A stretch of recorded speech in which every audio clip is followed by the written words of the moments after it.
Hey guys, welcome to another Six Stages Gaming video. Today I have for you the Brave Control List by Johan Blanchard out of France. This is a list that apparently has just been crushing in their meta, and based on the video that we put out on Wednesday, I wanted to make sure that we included it this week, and because we couldn't get a dual series up, and I thought this was a great list to introduce.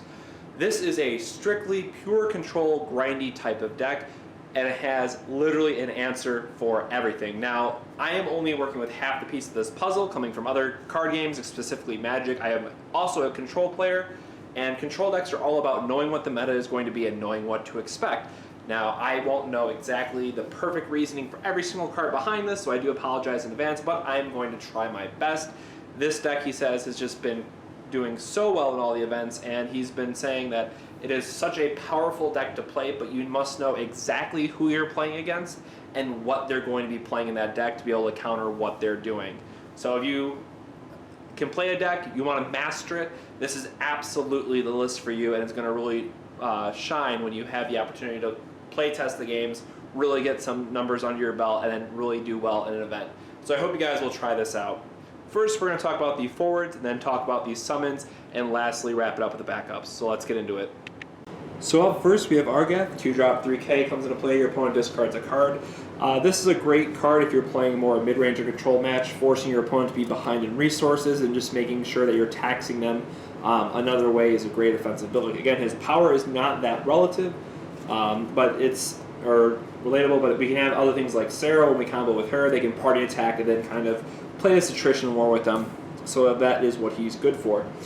Up next, the card that I really did love in this list is a 3 of Serafie. It is just great to get any of your cards back, and again, it is a May effect off EX Burst, but some games you'll just be able to get a Cloud back from your graveyard and then Omni Slash right there and win the game. It allows you to get Lagunas and Squalls back for other specials. It has a lot of utility in specifically what the card is going to be bringing back, and it's not a bad card to stop the early aggressive decks. I had mentioned it, then there's also 2 Serah, 3-drop 6K, again, forcing your opponent to discard a card. The stats, 6 to 7K is okay. I do like this one a lot better than Argath. That's why there's probably 2 of this instead of 1-2 split the other way. And again, it's all about taxing your opponent's resources, generating card advantage through either Serafie or Devout, with being able to bring back an Omni Slash for value or blocking and freezing one of their guys. There's a lot of things that you can be doing with it, and making your opponent discard a card, even though they discard 2, can absolutely hurt them, especially if they're in top deck. That's when it's really going to shine.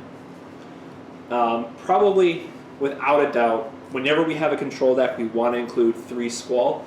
The 3-drop Squall, 6K, not bad, but again, it's really about his effect. Whenever he blocks or is blocked, he deals 6K damage to something, and it is very, very easy to 2-for-1 your opponent. If they have trying to attack with aggressive creatures, you can block, deal 6,000 damage to one of their other guys, maybe they're attacking with a 6K, you trade, and again, it's going to put your opponent extremely far behind if they're not expecting it. Now, discard can be good, but oftentimes, in my opinion, that you're going to want to be saving this version for the special. If you have Laguna, you can make them discard 2 cards. Again, you have to discard 1 in the process if you don't have Laguna, so it's great to play as kind of an endgame card. But also keep in mind, this is where Devout's really going to shine. All the different 4-drops in the deck, and you'll see there are a ton of 4-drops or less, we can get these cards back at any time. So even if you hold up a Devout, you can get a 3-drop Squall back, have this one in your hand, discard it for the effect. It just gives you a lot of options in the deck and making sure that you're attacking them with the right focus. Now again, 3-drop Squall is going to be for your more aggressive decks. 4-drop Squall is going to be for going against your control decks because forcing them to discard is very strong. Then we have Laguna. Now this one is just a great body in itself. 4-drop, potentially 9K. Again, because we play 6 Squalls most of the time, if not all the time, it's going to be a 9K, which is great value. And then of course you can dull and freeze something when it comes into play. So this is going to be used off Devout, and again, we do have Tama, which we can bring this in an instant speed, which is relevant as well, but it's mostly for Shantou. This one allows us to clear the way, lets us live an extra turn. It's really just kind of like an overcosted Shiva with a huge body, if you will. But of course, making your opponent doing this on their turn when they're about to attack, they're not only going to lose their guy in the process because you're going to block the 9K, they're also going to be able to freeze their other forward and let you swing back for a lot more damage. So Laguna can absolutely punish your opponent heavily if you play it off Tama. One of Josef, I always just kind of like this guy. He's just a nice value blocker. It gives Squall a little bit more life in case you don't have a special. You can use that instead to kind of make him survive and deal 12k to something. And he's also just an 8k Brave, which you can attack with him and then use his effect. Speaking of anti-ice cards, we have Guy, 4-drop 8k, can't be dulled by spells or abilities. I just love this card as an attacker, especially if you look at the video from Wednesday or kind of the Fire Ice decks that are popping up. Guy does a wonderful job at just stonewalling. Of course, Lan is still going to get under him, but you have plenty of other cards that are going to be able to answer it, and Guy really does have a home in this deck. Should be no surprise, but Light Cloud. I talk about this guy a lot. Again, 4-drop AK Brave, pretty solid. Both the effects are insane. You can kill the Golbez decks that go wide, or you can just pop off one of their big guys that they spend a lot of resources on, like a Legendary Lightning. It's just a very good, versatile card, and I am not surprised. Again, it is the best card in the first set. It has the most tops out of any other Legend card in this set by a wide margin. And again, it's because it's light. It can be splashed in just about everything. And because we have Serafie and Devout, we can bring back multiple clouds and get multiple Omni/Slash or Meteor Rains. Then we have Laguna. This one is just great for picking off their creatures. It's a 9k body, so it's already hard to block, and if they don't block, you're going to deal 7,000 damage or something.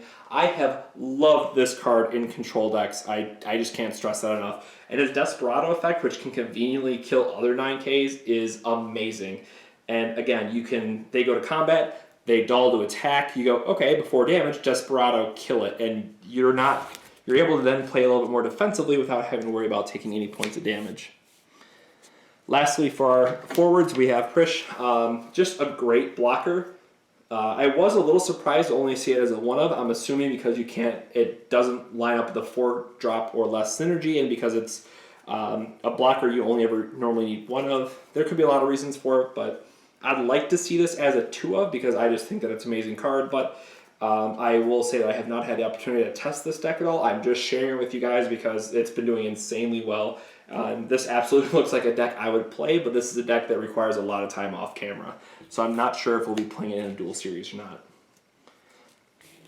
Summons, 3 Hecatonchair or Bike, because I don't ever know if I'm pronouncing it right.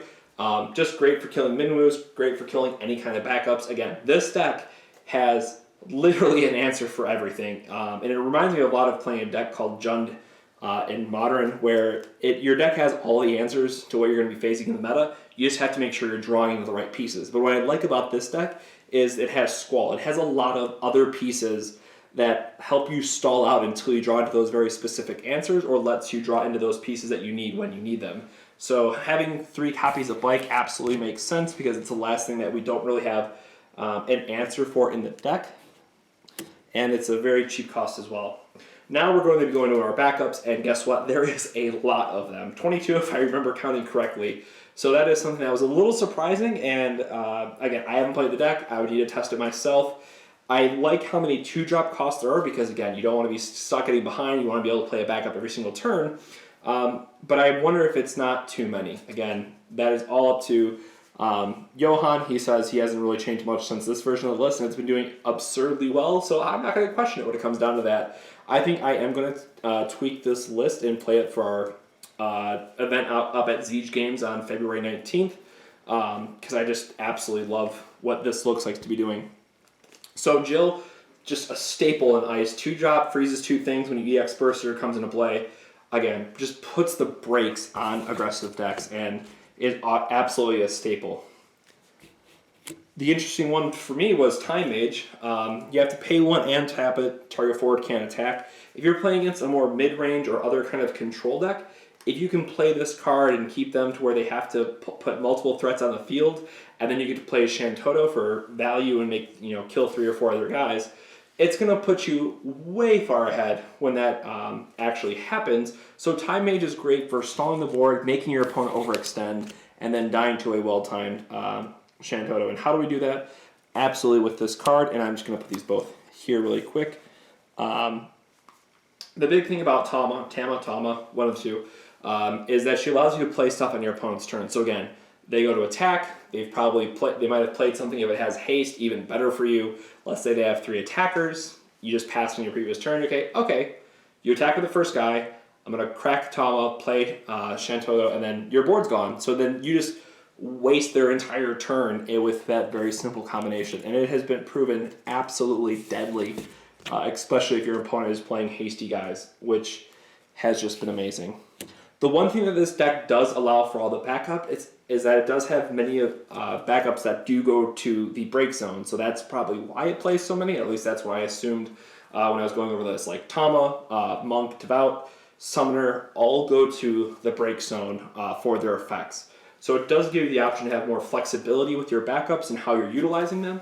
And again, some of these effects are just very strong to make it worthwhile. Monk, for example, now again, you pay 1, tap it, you have to put it in the break zone, but you give something plus 2k power. And again, even giving something plus 1k power in this game is very, very strong. Monk, you're going to be able to either trade up with one of your guys, or at least make it an even trade where maybe they spent more resources and overall they're losing in that battle.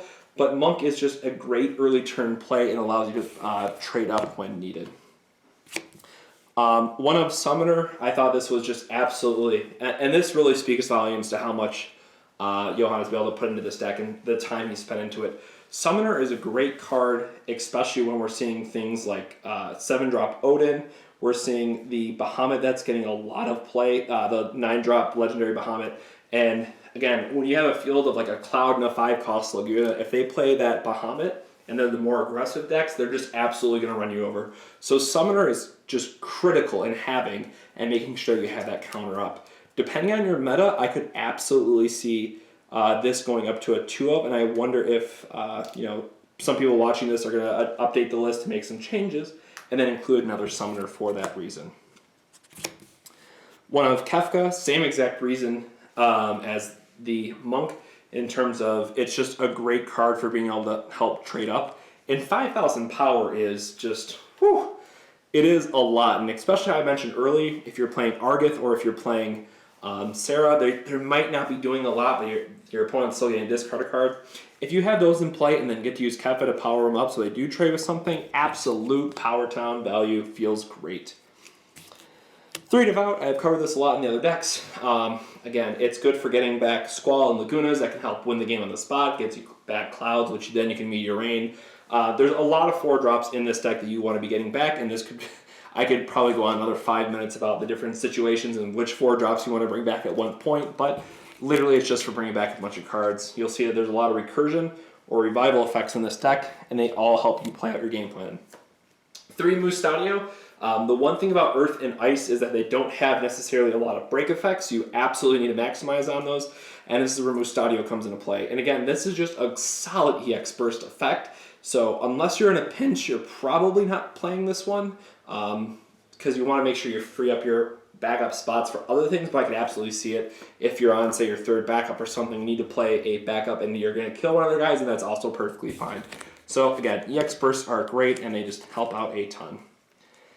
And then lastly, we have Shantou. I talked about this card a lot at different points in the videos, but long story short, it's just a great way to help catch you back up into the game, especially when your opponent is going to overextend and they're just going to be left behind with looking at the board and say, oh, well, I guess I lost all my guys, so now we feel terrible. But just a wonderful backup overall.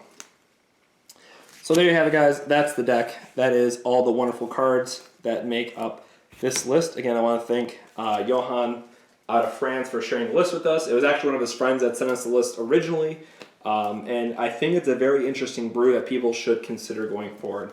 Again, this is a very control-heavy deck where you need to know exactly what you're doing, so it's going to take a lot of reps, a lot of patience to make this deck tick the way it's going to. But I strongly feel if you're willing to put in the reps, this deck is absolutely going to help you reap the rewards and help win some promos. So absolutely give this deck a try, guys. Thank you very much for watching. Let us know what kind of changes that you would make in the deck in the comment section below. Make sure to like, comment, subscribe, all that good stuff. And we look forward to bringing you guys tons of more competitive decks in the future. We did do budget decks for a little bit, and now we're going to keep highlighting some more, all-out decks now that Opus 2 is around the corner, and Wave 2 of Opus 1 should be in people's hands very, very soon. So thank you very much for watching, guys. We'll catch you on the next 6